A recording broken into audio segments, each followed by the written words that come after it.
Sebelumnya, Assalamualaikum warahmatullahi wabarakatuh. Perkenalkan, nama saya Ambarwati dari Prodi Hukum Tata Negara, NIM 103220015. Di sini, saya akan menjelaskan bagaimana sih hukuman bagi pelanggar kode etik di dalam profesi hukum. Nah, hukuman bagi pelanggar kode etik dalam profesi hukum sangat penting untuk menjaga integritas dan kredibilitas sistem hukum.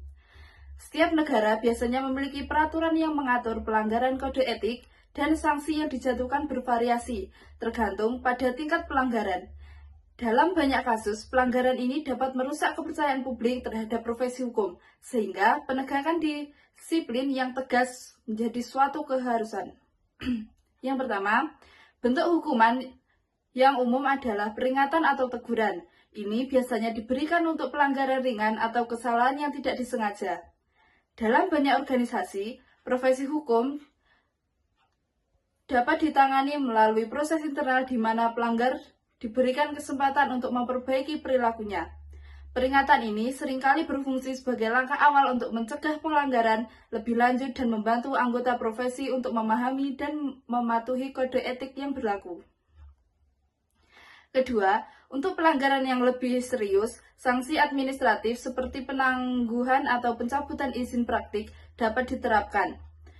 Penangguhan izin praktik seringkali bersifat sementara dan dapat berlangsung dari beberapa bulan hingga beberapa tahun, tergantung pada tingkat pelanggaran. Pencabutan izin praktik di sisi lain adalah sanksi yang lebih berat dan dapat membuat individu tidak dapat berpraktik di bidang hukum secara permanen. Sanksi mengancam ini biasanya diputuskan oleh lembaga atau dewan disiplin yang berwenang. Ketiga, tindakan disiplin juga bisa berupa denda atau kewajiban untuk mengikuti pelatihan ulang. Denda ini berfungsi sebagai pengingat bagi pelanggar tentang konsekuensi dari tindakan mereka dan dapat bervariasi tergantung pada jenis dan beratnya pelanggaran. Pelatihan ulang atau pendidikan tambahan seiring kali ditetapkan untuk membantu pelanggar memahami dan mengimplementasikan kode etik dengan lebih baik serta mencegah pelanggaran di masa mendatang. Keempat, dalam kasus pelanggaran hukum, tindakan hukum dapat diambil. Ini bisa melibatkan tuntutan pidana atau perdata, di mana pelanggar dapat dikenai hukuman penjara atau ganti rugi kepada pihak yang dirugikan. Tindakan hukuman semacam ini menunjukkan bahwa pelanggaran kode etik tidak hanya diatur oleh lembaga tetapi juga oleh hukum negara, yang menegaskan bahwa standar etika harus berprofesi hukum harus dipatuhi dengan serius. Akhirnya, pelanggaran kode etik dapat mengakibatkan kerugian reputasi yang signifikan bagi pelanggar.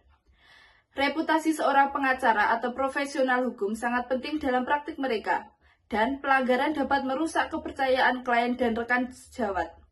Kerugian reputasi ini seringkali lebih menghancurkan daripada sanksi formal, karena dapat mempengaruhi kemampuan individu untuk berpraktik dan membangun hubungan profesional di masa depan. Dengan demikian, penegakan kode etik dalam profesi hukum sangat krusial untuk memastikan bahwa para profesional bertindak dengan integritas dan mematuhi tanggung jawab mereka terhadap masyarakat. Sekian yang dapat saya sampaikan. Akhir kata, wassalamualaikum warahmatullahi wabarakatuh.